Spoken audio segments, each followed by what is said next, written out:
Boa noite, galera. Que a graça e a paz de Deus estejam com vocês. Espero que vocês estejam bem, que estejam tendo uma boa noite, um momento agradável também de comunhão, de juventude, e que vocês possam também ter este momento agora de comunhão com Deus, de ouvir a palavra de Deus, para que Ele possa também nos ensinar sobre aquilo que Ele deseja para a nossa vida. Convido você a baixar a tua cabeça, assim como nós estamos, para que a gente tenha um momento de oração. Senhor Deus, nós te agradecemos pela oportunidade que nós temos mais uma vez de estarmos reunidos. Obrigado por este grupo, Senhor. Obrigado por cada pessoa que se faz presente neste lugar. Obrigado que a gente tenha essa ferramenta que, mesmo à distante, nós podemos ainda assim estudar a tua palavra, podemos estar juntos, mesmo que ainda à distância, Senhor. Entregamos em Tuas mãos este momento de palavra, que o Senhor possa falar aos nossos corações aquilo que o Senhor deseja. Em nome de Jesus, amém. Então, galera, hoje eu quero falar sobre felicidade. O que significa para você ser feliz? Pense um pouco sobre esta pergunta, pense nas coisas ou pessoas que te fazem feliz, aquilo que você sonha em obter, em conquistar para ser feliz. Para muitas pessoas, felicidade está em ter uma grande casa, em grandes propriedades, talvez um carro de luxo, uma boa conta no banco com muito dinheiro. Para outras pessoas, talvez a felicidade está em ter uma boa saúde. Pessoas que neste momento estão num leito de hospital, talvez em casa, mas que estão passando por doenças difíceis.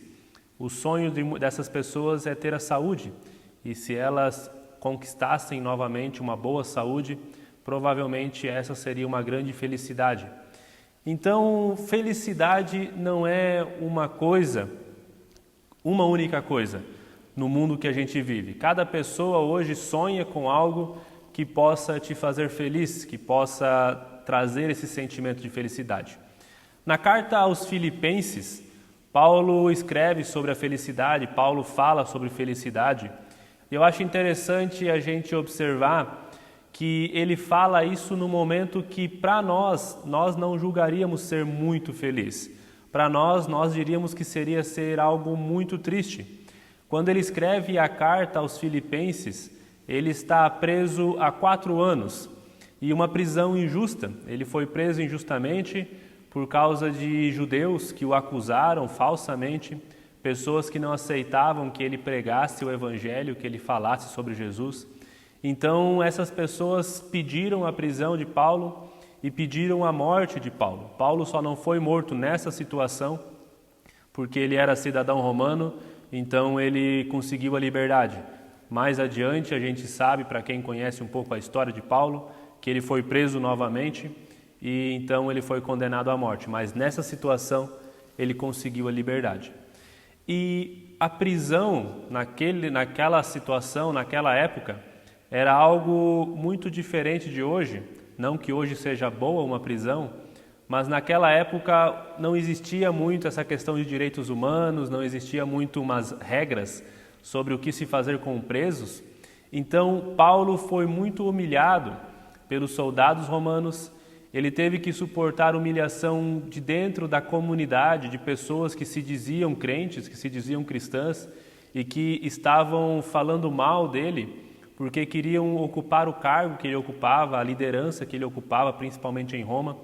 Então, Paulo está sofrendo tanto dentro da prisão quanto fora da prisão com pessoas que estavam falando coisas dele que não eram verdade. E eu imagino que ele também estava sofrendo muito, porque ele sabia que as igrejas que ele iniciou, o trabalho missionário que ele havia feito, estava sofrendo porque ele estava preso e não podia atender essas comunidades. Então, diante de todo esse contexto, de toda essa situação, Paulo escreve sobre felicidade. E principalmente no capítulo 4, versículos 10 a 13, ele tem um motivo especial que diz que ele fala que deixa alegre, que a gente vai ler agora, o capítulo 4 de Filipenses, versículos 10 a 13, que diz assim: Alegro-me grandemente no Senhor, porque finalmente vocês renovaram o seu interesse por mim. De fato, vocês já se interessavam, mas não tinham oportunidade para demonstrá-lo. Não estou dizendo isso porque esteja necessitado, pois aprendi a adaptar-me em toda e qualquer circunstância. Sei o que é passar necessidade, sei o que é ter fartura. Aprendi o segredo de viver contente em toda e qualquer situação, seja bem alimentado, seja com fome, tendo muito ou passando necessidade. Tudo posso naquele que me fortalece. Esse versículo, principalmente, é um versículo bastante conhecido. Paulo, ele está grato pelas coisas que ele recebeu na prisão. A comunidade de Filipos enviou mantimentos, enviou comida, enviou papel para ele poder escrever. Naquela época isso era algo caro, algo difícil de se obter. Então ele recebe essas doações da comunidade de Filipos e ele demonstra aqui sua gratidão e sua alegria. Mas principalmente, ele não está apenas grato por aquilo que ele recebeu, as coisas físicas, mas ele está grato pelo carinho que esses cristãos de Filipos demonstram por ele, pelo carinho que eles têm por ele. Ele entende que esses irmãos estavam preocupados com ele, mas não tinham oportunidade antes de ajudá-lo. Mas na primeira oportunidade que surgiu, então eles aproveitaram para enviar essas doações, para demonstrar esse carinho. Como eu disse, a gratidão de Paulo não está centrada nas doações, mas no carinho que ele recebeu dessa comunidade. E essa deve ser uma fonte de felicidade na nossa vida. Ter pessoas que se importam conosco deve ser algo que nos deixa grato, deve ser algo que nos deixa feliz. Muitas das coisas que eu disse no início, casa, carro, dinheiro, saúde, são motivos sim de felicidade. A gente conquistar os nossos sonhos, realizar os nossos sonhos, trazem sim felicidade. Mas essas coisas são passageiras, facilmente a gente perde isso, principalmente a saúde, é algo que facilmente se vai. Mas ter pessoas que se importam contigo, seja na doença, seja na saúde, isso sim é motivo de verdadeira felicidade. Eu lembro de um filme, talvez vocês não conheçam, talvez alguns sim, é um filme infantil, um filme que fala sobre robôs, o nome do filme é Robôs. E nesse filme o personagem principal se chama Rodney, alguma coisa assim, e é uma civilização, um mundo onde os robôs são independentes e eles crescem como se fossem seres humanos, e a cada ano então que passa, quando completa mais um ano de vida, digamos assim, eles precisam trocar de peças para se ajustar ao novo corpo, assim como a gente troca de roupa, eles trocavam de peças. E o pai desse então personagem principal, do Rodney, ele não tinha condições de comprar peças novas. Então ele sempre ganhava peça de segunda mão, peça que não se ajustava muito bem a ele. Mas no final do filme, esse Rodney ele consegue realizar o seu sonho de trabalhar na fábrica que produzia as peças novas. Então o sonho dele era conhecer essa fábrica, trabalhar nessa fábrica, e chegando para o final do filme ele consegue realizar esse sonho.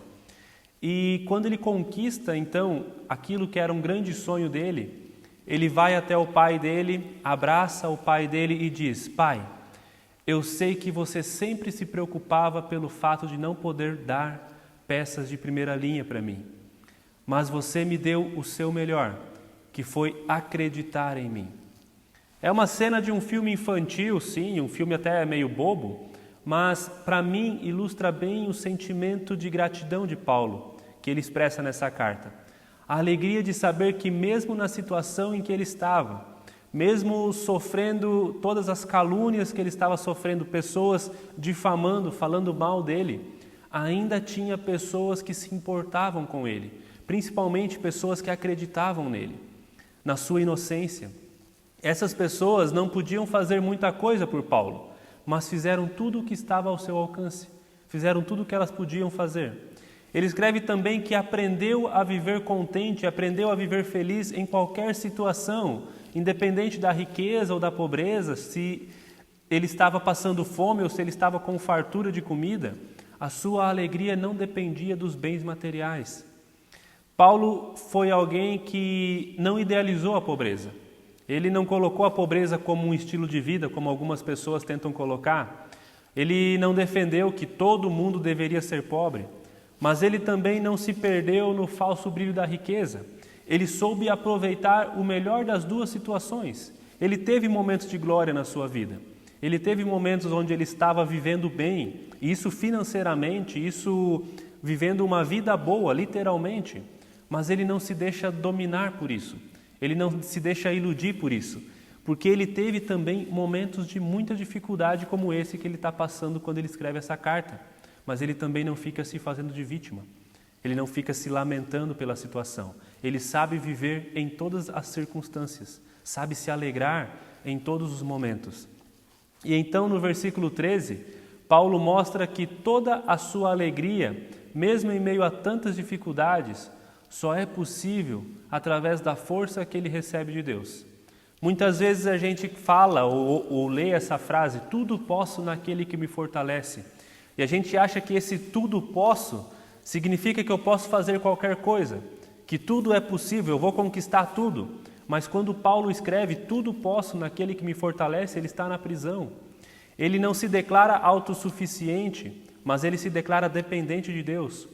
Por isso, ele não precisa transformar-se em algo especial, não precisa se apresentar como um super-homem, porque é justamente na sua fraqueza que o poder de Cristo se torna mais evidente.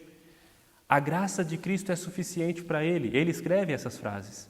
E é por essa razão que Paulo pode dizer que eu me alegro também com as fraquezas, com os insultos, com os sofrimentos, com as perseguições, com as dificuldades que ele passa por causa de Cristo. Porque quando perco toda a minha força, então tenho a força de Cristo em mim. Isso a gente pode ler lá em 2 Coríntios, capítulo 12. Se a nossa suficiência não estiver em Cristo, a nossa felicidade estará somente em momentos passageiros e que facilmente vão ser sufocados pelos maus dias, pelos momentos de dificuldade. Se a nossa alegria não está no lugar certo, a primeira dificuldade que vier vai levar a nossa alegria. Uma vida feliz não significa uma vida sem sofrimento, sem momentos de tristeza. Uma vida feliz tem aquela pessoa que encontrou a paz que o mundo não pode dar, a paz que vem de Cristo, a paz que somente Cristo pode dar. Que mesmo em meio aos dias tristes, a gente ainda assim pode encontrar a alegria, a tranquilidade, a certeza de que nós não estamos sozinhos. Esta é a verdadeira felicidade, saber que nós somos amados e cuidados por pessoas e principalmente saber que Deus se importa com a gente, saber que Deus está olhando pela gente, que a gente não está abandonado, saber que existem pessoas que confiam em nós, mesmo quando todas as circunstâncias mostram o contrário, mesmo quando tudo está dizendo que a gente está errado, que a gente está indo pelo caminho errado, ainda assim tem pessoas que confiam em nós. Pessoas que sabem que não, o Robson sabe o que está fazendo, o Paulo sabe o que está fazendo, você sabe o que está fazendo. Claro, existem situações que a gente está errado, mas quando a gente está certo, ter pessoas que confiam em nós faz da nossa vida uma verdadeira felicidade.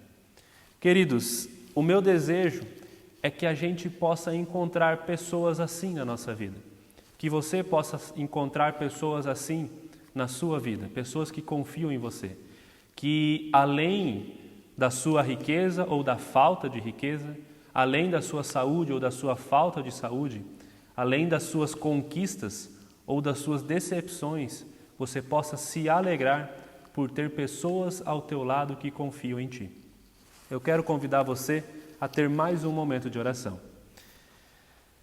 Querido Deus, obrigado porque Tu és um Deus que está conosco. Tu és um Deus que não nos abandona, que não nos decepciona. Tu és um Deus que se manifesta nos piores e nos melhores momentos. Senhor, ensina a nós a viver contente, a viver feliz em toda e qualquer situação. Ensina a nós a aprender que momentos difíceis, como o mundo passa agora, também é um momento de se alegrar porque o Senhor está agindo. também é um momento de se alegrar, porque é nesses momentos que a sua força, que a sua graça se manifesta ainda mais, Pai. Eu te peço, Pai, que cada um que está me assistindo agora, cada um que está me ouvindo agora, encontre em sua vida pessoas que tornem a vida mais feliz, que tornem a vida mais alegre. E que cada um possa ser pessoas que levam alegria à vida de outros, Pai. Abençoe este grupo, abençoe a cada pessoa que está me assistindo, abençoe a vida dessas pessoas, que eles possam se alegrar pela presença Tua na vida deles, Senhor. Eu entrego em Tuas mãos, no nome de Jesus. Amém. Galera, eu desejo uma noite especial para vocês, que a programação que ainda segue seja alegre, seja agradável, que vocês aproveitem esse momento de comunhão. Um forte abraço e até mais. Valeu!